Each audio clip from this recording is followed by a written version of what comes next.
নমস্কার বন্ধুরা, আজকে গাটি কচু দিয়ে চিংড়ি মাছের একটা রেসিপি নিয়ে আসলাম। তো প্রথমে গাটি কচুগুলোকে 10 থেকে 12 মিনিট সিদ্ধ করে নিতে হবে প্রেসার কুকারে। আর এখানে লাগছে লঙ্কা বাটা, জিরে গুঁড়ো, হলুদ, নুন আর চিনি। প্রথমে কচুটাকে ভালো করে চটকে মেখে নিতে হবে, যেন একদম কোনো দানা বা গোটা কিছু না থাকে। তারপর এখানে চিংড়ি মাছ লাগবে।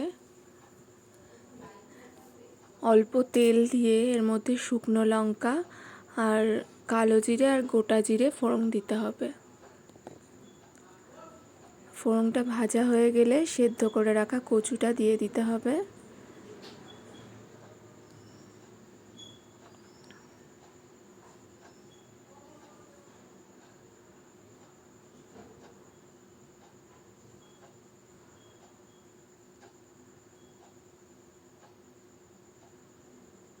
এরপরে একে একে সব মশলাগুলো দিয়ে দিতে হবে।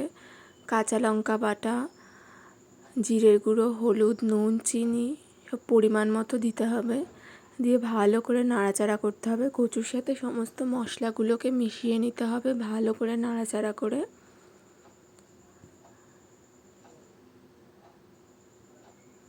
2-3 মিনিট মতো নাড়াচাড়া করতে হবে উল্টে পাল্টে ভালো করে। এরপর নুন হলুদ মাখিয়ে রাখা চিংড়ি মাছগুলো দিয়ে দিতে হবে।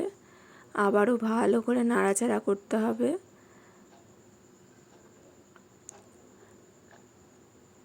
এরপর কিছুটা গরম জল দিয়ে দিতে হবে। এখানে ঠান্ডা জল দিলে কিন্তু হবে না।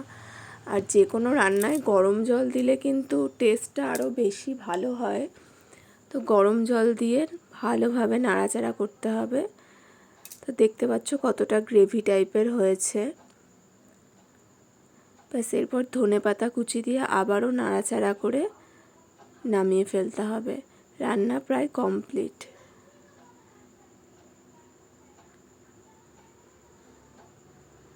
তো এই রেসিপিটা কেমন লাগলো অবশ্যই জানাবে।